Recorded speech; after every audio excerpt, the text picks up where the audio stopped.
మనకు తెలిసిన కొన్ని గొప్ప ఆధ్యాత్మిక కథలుంటాయి కదా, వాటిలో కొన్నింటిని మనం అనుకున్న దానికంటే చాలా ఎక్కువగా అపార్థం చేసుకుంటూ ఉంటాం.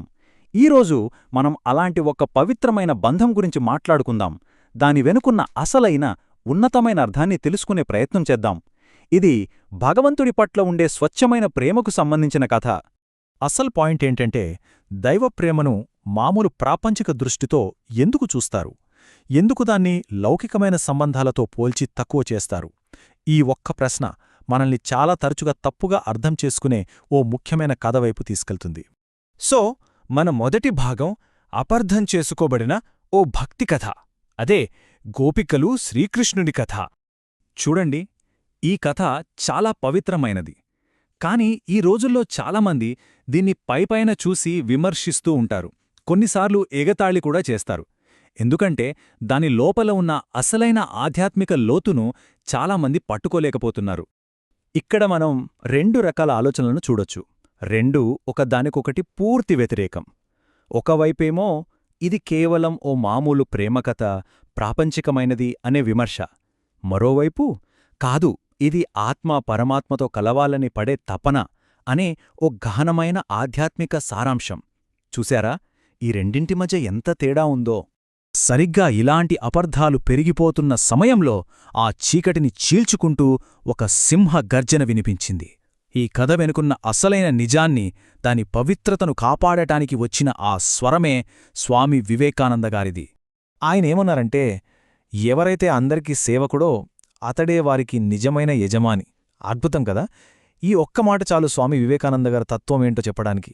నిస్వార్థమైన సేవ, త్యాగం, వీటిమీదే ఆయన వాదన మొత్తం ఆధారపడి ఉంది. వివేకానందగారు ఊరికే విమర్శలను ఖండించి వదిలేయలేదు. ఆయనేం చేశారంటే, ఈ మొత్తం చర్చను ఒక నెక్స్ట్ లెవెల్కి, ఒక ఉన్నతమైన తాత్విక స్థాయికి తీసుకెళ్లారు.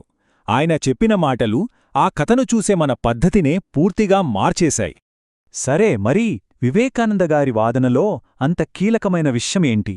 అదే దైవప్రేమకు అసలైన నిర్వచనం. దాన్నిప్పుడు చూద్దాం. సో ఇక్కడ మనం ఫోకస్ చేయాల్సిన పదం ప్రేమభక్తి. ఇది మామూలు ప్రేమ కాదు, ఎలాంటి షరతులు లేని, తిరిగి ఏమీ ఆశించని స్వచ్ఛమైన ప్రేమన్నమాట. గోపికల కథను సరిగ్గా అర్థం చేసుకోవాలంటే ఈ ప్రేమభక్తి అనే భావనను మనం పట్టుకోవాలి. అదే అసలు కీలకం. చూడండి, భక్తి మార్గం అనేది ఒక ప్రయాణం లాంటిది. అందులో రకరకాల దశలు ఉంటాయి. ముందుగా పూజలు, కర్మకాండలతో మొదలవుతుంది. ఆ తర్వాత దేవుణ్ణి మనకోసం ప్రార్థించటం. అక్కడి నుంచి నిరాకార ధ్యానం వైపు వెళ్తాం. వీటన్నిటినీ దాటిన తర్వాత చివరికి చేరే శిఖరమే ప్రేమభక్తి. అదే ఆధ్యాత్మిక ప్రయాణంలో అంతిమ లక్ష్యం.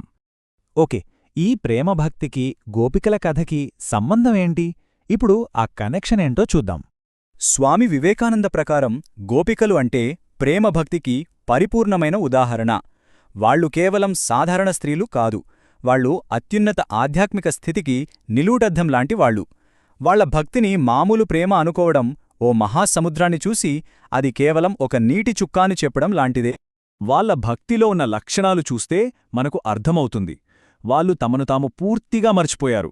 దానికి బదులుగా ఏమీ ఆశించలేదు. వాళ్లది ప్రేమ కోసమే ప్రేమ. వాళ్లకు కనిపించే ప్రతి దాంట్లో కృష్ణుడే ఉన్నాడు. ఆ దేవుడితో ఐక్యమవడం కోసం సమాజం పెట్టిన కట్టుబాట్లను కూడా వాళ్ళు దాటేశారు. ఇవన్నీ ప్రేమభక్తికి ఇంతకంటే మంచి ఉదాహరణ ఉంటుందా? సరే, ఇక మనం ముగింపుకు వచ్చేస్తున్నాం. స్వామి వివేకానంద మనకు అందించిన ఈ అద్భుతమైన కొత్త కోణాన్ని ఒకసారి సింపుల్గా చూద్దాం. సో మనం గుర్తుంచుకోవాల్సిన ముఖ్య విషయమేంటంటే, ఈ కథ ప్రాపంచిక ప్రేమ గురించి కాదు, భగవంతుణ్ణి ఎలాంటి షరతులు లేకుండా సంపూర్ణంగా ఎలా ప్రేమించాలో చెప్పే ఒక గొప్ప పాఠమిది. దీని అర్థం చేసుకోవాలంటే మనకు మామూలు కళ్ళు కాదు, ఆధ్యాత్మికమైన దృష్టి కావాలి. ఇది ఆత్మకు పరమాత్మకు మధ్యున్న ప్రేమ కథ.